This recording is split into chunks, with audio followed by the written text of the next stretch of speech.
Welcome to GRE Snacks, snackable episodes about the GRE, GMAT, and graduate school admissions. I'm Tyler, the founder of Achievable, and we have an affordable GRE course that includes everything you need to ace your GRE, which is a full textbook, videos on key topics, tons of GRE questions backed by our memory enhancing algorithm, a built in study planner and essay grader, and full length practice exams. You can try it out for free at achievable.me, and if you like it, use the code podcast to get 10% off. Now, let's get started here. And first, I want to introduce our guest, Ellin Lolis. And Ellin, I'd love if you could introduce yourself and your company. Yeah, absolutely. So my name's Ellin, and I'm the founder of both Ellin Lolis Consulting and my admit coach. So Ellin Lolis Consulting is the side of the business where we work with MBA applicants to help them develop their entire application from start to finish. So everything from, building that initial strategy, choosing schools, developing and refining essays, interview prep, all of that. I've been doing that for a little over a decade, and we're really proud to maintain a 98.9% success rate. And then this year, well, actually, I guess last year, I launched my admit coach, which takes everything that I learned over the last 10 years and puts it onto a platform to bring admissions consulting to a wider audience at a better price point. It also includes my AI clone, which you can talk to at any time in 31 languages, which is super fun. So, yeah, that's a little bit about me. That's awesome. Yeah, and so today we're going to be talking about using AI. So you're a great person for this, right? The truth of the matter, I understand that certainly there's going to be some people who maybe get upset about this concept, but like the truth is, people are going to use AI to write their admissions essays at this point. Like it's going to be Absolutely. a thing, whether you like it or not, kind of. And so I think to start off, I want to say basically, like when applicants are thinking about using AI for admissions essays, and you're talking to your clients or just kind of anybody, where do you draw the line as far as like, for lack of a better word, like what's good use of AI for these things and what's maybe letting the AI do the writing for you, right? Like to the point where you're Yeah. basically like I don't want to say cheating because it's not a test, but you get the idea, right? You're kind of Yeah. you're not really being authentic anymore. Yeah, like I would say kind of where's that line between plagiarism and original work, and where's that line between kind of ethical and unethical? I would say, I mean, the simplest answer would be if you think about how you would use an MBA consultant, you should use AI in the same way. So you're not going to come to me and say, "Hey, Ellen, write my NYU essay for me," because I'm not going to do that for you. I'm going to help you with frameworks, help you decide which stories are correct, give you tips on areas of your essays that don't work as well as other parts, help you a little bit with storytelling, and really put together a good package that takes what you know about yourself and what you can share about yourself and enhances it. And I think we want to think about using AI the same way. I love Malik, he's a professor at Wharton. He always talks about using AI as a co creator. And I really think that Mhm. that's how you should be thinking about it. It's a co creator, it's something that will work with you and help you refine your ideas, but not create things for you. Because I think when you just put something in and say, write a Harvard essay based on leadership, that definitely kind of crosses the line into plagiarism because your plagiarism is, submitting work that you didn't create. And so if you just let an AI completely create it and you had no input other than writing the initial prompt, I think most schools would agree as well that that kind of veers into an unethical use of AI. Yeah. I mean, I think it's also not only is it an unethical use of AI, I think, you know, cynically, I think it's like, I just want to get into my top choice school, but is like a lot the attitude that maybe some people have. But realistically, you are should be trying to think of this as like a matchmaking process where you're trying to find the best school Absolutely. for you. So you're doing yourself a disservice a little bit. Yeah, so I mean, let's get specific then about sort of the right ways to use AI in essay development. I feel like probably the most obvious to me step where it's kind of okay is in like the concept brainstorming Yeah. and planning step. Would love for you to comment on that, but then also what are the other pieces that you feel like are good uses of it? Yeah, for sure. So I think when it comes to essays, there's an activity in our platform that we have people do that I like to call story blocks. And it's where you're coming up with what are my best stories. It's not anything you're ever going to turn in, so it doesn't need to be perfect, but coming up with, okay, what's my best leadership story? What's my best story that shows off my quant skills so that you have a good library of content. I think that's a great thing to do without AI on your own. Write out bullet points. It doesn't need to be perfect. And then I think AI can come in really, really helpful at that point to help you say, okay, I'm writing my essay for Harvard. Here's the questions. Here's my CV and my best stories. Which stories would you pick for these questions and why? And then that gives you some insight into, okay, I would choose this leadership story for essay 2 for this reason. And I think you should highlight your tennis volunteer job in essay 3 for this reason. So that can be really Mhm. helpful because it gives you insight into, okay, here's my content, where should I allocate it? Which is what somebody like me as an MBA consultant is going to do as well. I'm going to come in and say, here's what I think strategically fits the best for these schools. And so you can go through multiple rounds of revision with AI on that. So asking, why would you choose that? Or are you sure? Or I also have this other story, how would those compare? And so I think really getting that initial first draft, not first draft, but that initial planning done with AI is really helpful. Where I also think it can do a great job is in the refinement of your essay. So I do suggest that people write their first draft on their own. I think we've all read enough AI content at this point that we're pretty good at spotting it. So having kind of a first draft that you've written is refreshing, and then using AI to take it from there and maybe say, I use it personally, like, help me think of some creative ideas for this introduction because I'm out of ideas and I don't know what would work. Or help me refine the transition between paragraphs 2 and 3 because I'm not really feeling like it flows well, but I need some suggestions. Or helping you cut words, doing grammar checks, things like that. So using it as an editor kind of at the end of the process and as a brainstorm tool in the beginning, I think is kind of the sweet spot of using AI in your application. Yeah, I think that makes a lot of sense. I mean, it's interesting you say using it as an editor, but does that go beyond just using it for like grammar and things like that? Like, do you feel like it can help you with like the narrative arc or just like other like bigger things? And how would you recommend doing that? Yeah, absolutely. So when I was building the platform, I worked with a bunch of prompt engineers to try to figure out how to make the best prompts for MBA. And one of the prompts that we created simulates an admissions committee discussion of your application. So you can put in your essays and it essentially simulates a discussion of where the essays hit, where they missed the mark. And so AI can be really good at things like that as well and saying, okay, this essay is very good in these areas and it's weak in these areas, or it's showing bad fit for Wharton because of this. You're not hitting Wharton's values. So that can be incredibly helpful, I think, because you can write a great essay, but that's not a great essay for Stanford, or that's not a great essay for Harvard.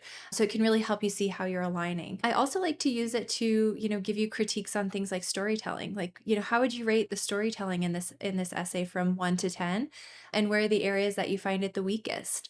It can do a great job kind of picking out, okay, here's where it's maybe not as good and here's where it's flawed.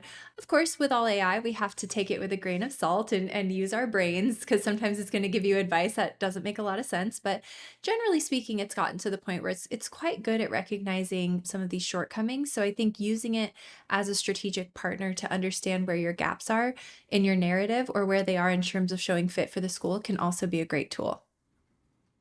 Great. Yeah, no, I think that makes a ton of sense. I mean, I I think that like having it tailor your essay, like writing sort of a core essay and then asking it what to do to tailor towards different schools is a really interesting use case. And I would be worried that, you would be kind of do if you just said, take my essay and make it for Wharton, that like it would maybe just be too obvious, right? So like, do you feel like it's better to have an intermediary step almost where you're saying, hey, I like tell me what I should do. Like give me the editor's notes, but don't, because that's like what we do with our like blog posts and things like that is we write them, but then we ask the AI to give us suggestions, not to do the rewriting Yeah. itself. And I'm just curious if you think that makes more sense for you guys too. I totally agree. I think that's the best way to do it is say, imagine you're a Wharton admissions officer, for example, and you're reading this essay. How well does this essay show fit for Wharton? Mm-hmm. And highlight specific reasons why it does or doesn't show fit. And then use that and say, okay, does this make sense? Do I agree? Hopefully, as part of your admissions process, you're going to webinars, you're reading their website, you're talking to current students and alumni. So you're not going into this blind, right? You're not saying, I don't know Hmm. what Wharton's about, but hopefully this advice makes sense, right? Hmm. So then using that and saying, okay, you're not showing one of our core values is, for example, quantitative abilities, and you're not discussing that anywhere. And you really have to show that, for Chicago Booth, for example, they're incredibly data driven, love to see that quant side of you. So if it pops that up and you say, oh, yeah, that's true, maybe I should change one of my examples. Or, this example works, but if you framed it a little bit more like this, it would connect better with the curiosity value that Harvard's asking. Yeah. And I mean, that raises another question that I've had is like, as you probably see a lot of essays, maybe not as much as an admissions officer, like what are the big tells that something is written by AI that people should be looking to avoid at this point? I think we all know the dashes, right? Uh-huh. I think that's a big tell is like using the dash. So there are amazing writers out there who for, hundreds of years have been using dashes in their writing, but unfortunately, I think we've as a culture kind of decided this makes it AI, so I would just remove it to be careful. Hmm. I think also it likes to use a lot of adjectives, especially kind of over the top adjectives. So, the incredibly motivated or the incredibly synergistic team or something like that. Like people don't think like that. People don't write like that. Also, it's not just X, but Y, that Hmm. kind of setting that it tends to set up those kind of contrasts. And then it also loves to use groups of three. So, you see those a lot in LinkedIn posts like, she did this, she did that, she did this, but in the end, Hmm. those are some common tells that I would say to try to avoid. The other thing is like if somebody reads the essay who knows you, they should be able to tell that this is your essay. So I think one thing that people can sometimes do, and sometimes I see really bad AI essays, it's just generic slop, right? They didn't put any effort into it, and I say it's Hmm. kind of like asking somebody to paint your portrait without ever showing them your face. What are you going to get, right? Probably not anything super close to you. So I think that the best test is authenticity. Show it to people who know you. Ask, if you read this, would you know it was me? And if they're saying no, it kind of seems a little generic, keep working on it. Yeah, because that was going to be my next question, right? Is like, yes, like I think that you just listed a lot of like individual sort of like tactical or just like visual tells as far as like, oh, like they use dashes or like things like that, Yeah. or they use a lot of adjectives. But are there like structural tells, right? Where it's like if the essay is like format a certain way, or if it kind of follows like a certain like arc that it's like more likely to be written by AI. I don't think necessarily. It depends a lot on the prompting and on how good you are at feeding the information into Hmm. the AI. But I think in general, essays from MBA students generally kind of tend to fit a certain format. Not a Hmm. 5 paragraph essay, but we're seeing shorter paragraphs as kind of a culture, and people tend to write kind of similarly. So I would say the structure, there's no kind of structural tell overall. I would say it's more of, I think people kind of have a gut feeling that this just wasn't written by a person because it just doesn't feel authentic, or it doesn't have that layer of for lack of a better word, humanity to it, where it really feels like these are narrative details from your life that could only be from your life. Yeah.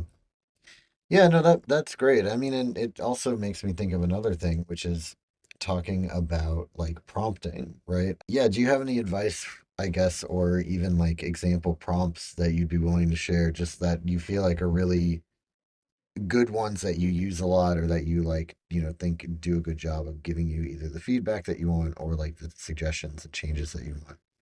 Absolutely. So most of the prompts that we use on our, our site are about this long. So there's none that I have memorized for those like more strategic because we have it go through several different But points and long several long different prompts is simulations. is Yeah. still interesting, right? That means that Yeah. you're putting in a lot of context or like what are you doing in that long prompt? A lot of detail. So I want you to act like this. I want you to run the simulation in this format. I want you to, give me outputs on these 8 different characteristics. I want you to do it on a scale of 1 to 10, or, really really the more detail you can add to the prompt, I think the better. If you just say like, is this a good essay? that's going to give you one thing. And if you say, here's my CV, here's my personal brand, here's my essay, imagine that you're an admissions officer from Harvard. Analyze this essay and tell me, how well it fits with the school, or if you would pass this person to interview based on my essay. Ask me additional questions if you need more information. I love that follow-up is ask me additional questions if you need more information, because a lot of times the AI will say, yeah, I can actually do a better job if you give me X, Y, and Z. And it does do a much better job if you give it that detail. So I really like to be as specific as possible and always say too, like, did I miss anything? Right. Yeah, I think that's a good tip. I mean, why do you think that's so important? Yeah, I think because, how AIs work is complicated, like very, very complicated. And, I think even sometimes the people who develop them have said they don't exactly understand 100% why they work the way they work. And so no two times that you put in a prompt are you going to get the same answer, right? You're going to get something Mm. different every single time, but you can kind of anticipate a little bit how the AI is going to respond, right? It doesn't respond the same way every time, but it's always going to give you certain things. So we know as well, that AI tends to be biased, right? So asking it not to be biased and not just be a yes man can be a really helpful tactic. So, asking it, I want you to be brutally honest with me. Don't pull back, like, don't pull back. Don't just reinforce my biases. Please be brutally honest. That That's makes a interesting huge because a lot of difference. times, like, AI tries too hard to like be nice to you. You're the best. Yeah. Like they're Yeah. having this issue where like if people are using AI as therapists, the AI will basically like validate whatever it is that they're doing and not actually give them like hard feedback. Yes, I watched this YouTube video. It's kind of unrelated to MBA essays, but it was about this guy who really went down that rabbit hole and saw exactly how far it would take him. And it had him in the woods, with wearing a aluminum foil hat, thinking that he was being chased by a bunch of people just because he kind of started to feed it these paranoid ideas. It took him to the extreme of that. Whereas, a normal person would be like, yeah, I don't think that the FedEx guy is following you. I think you're going to be okay. Right. Yeah, exactly. Well, great. I think then I want to like just ask more kind of strategically now, zooming out a little bit. Yeah. Like, what are the parts of the application that you feel like AI is best for, and then what are the parts that you would maybe not have it help at all, or have it, or be a lot more careful, or just have it do the brainstorming part? Like, yeah, what are the like? Because you've got the personal statement, you've got the goals essay, you've got, the other essays for the specific schools. Like, where do you feel like is the best and worst places to use it? Yeah, so I think the best is anytime you need a thought partner, really Mm. anytime you need insights or ideas. I also think it can be really helpful in interview preparation, kind of in general, in terms of helping you write questions. For video essays, for example, this morning my client and we finished all of the prep questions and we still had 30 minutes. So we just dropped it into ChatGPT and said, okay, can you write us some more questions? And practice with those. Some of them were not good, so we discarded them, but generally speaking, they were pretty good questions. Also, for interview preparation, one of my favorite prompts is asking it to help you develop questions for your interviewer. So just tell it a little bit about yourself. If it doesn't know you, a lot of people's AI know them really well, but tell it a little bit about your interviewer, tell it where you're interviewing at, and ask it to write some questions for the end of the interview for you. It does a great job. There's no reason for you to sit and agonize about that. So I think anytime you need those kind of inputs, it's really helpful. It can also be a great tool for, editing your essay. You'd ask me a little bit about prompts. One of the things it can really do well is shorten your essay. I do like to recommend though that because it's token based and not word based, asking it to shorten by 10 words or 20 words is not likely to get a good result because it doesn't really think like that. But asking it Mm. to reduce your essay by 10% or 20% tends to get you much closer to that word limit that you're looking for. So little things like that it can do a great job at. In terms of like interview simulation, that's where it can be, I think, a little bit more complicated just because in terms of kind of remembering the flow, it can struggle a little bit more. Okay. Yeah, I like that tip about percentages. I think that makes a lot of sense. I mean, you could also just give it your essay and say, what are the parts that could be taken out while leaving the story intact or something like that. Exactly. Like Um, leave my writing as intact as possible, but yeah. Yeah, well, that makes a ton of sense. I mean, I think that, like we talked about at the beginning of this, right? Like, it's inevitable that people are going to use these tools. I absolutely. guess how I don't know if you talk to people that are on the admissions side very often, but like how, if you do, or just if you talk to other consultants, like how are people viewing this right now and kind of where do you think it's going to go in the next few years? So when in 2024, I think the blanket idea was don't use it. We don't want you using it. And they had these big angry statements on their websites about like, don't use AI. But the crazy thing is that, then they're coming out with AI and analytics majors because people know that AI is here. They know that, the future of business is largely based on AI. So how can you say that, you can't ever use AI until you get into the classroom and then we have entire majors for you to use AI. So, I was on a call with an admissions committee. I can't say which one, but they were saying, we have professors who are super pro AI. We have professors who are super anti AI. So as a school, we don't have an official policy because internally we can't agree. So when it comes to admissions, we can't say, oh, our school does not use AI or our school does X. So what most of them have done is said essentially kind of, if you use it, tell us how you've used it. And it's okay to use it as long as it's not plagiarism. Use it like you would use an admissions consultant, essentially. And most schools have a statement now in their application that that use is perfectly okay. Harvard asks you to tell them how you've used it. What did you use it for? And I think as long as you can say that you used it in an ethical way, go for it. I mean, I would guess everybody used AI in some respect. And if someone says they haven't, I would be a little suspect. Right. Yeah. Yeah, and I mean, I think it is kind of inevitable at this point, right? So I guess maybe what I want to wrap up on, or kind of, yeah, like how I want to do my last question is just to say, like, if you were to give cliff notes for the listeners, if they, because, they're probably already considering using AI, that's why they're here. Like, what are the things that you would say are like, here's the big ways to make sure you're using it the right way? Yeah, definitely. So I would say number one, be as specific as possible in your prompting, gin garbage out. So the better you do at prompting the system, the better your results are going to be.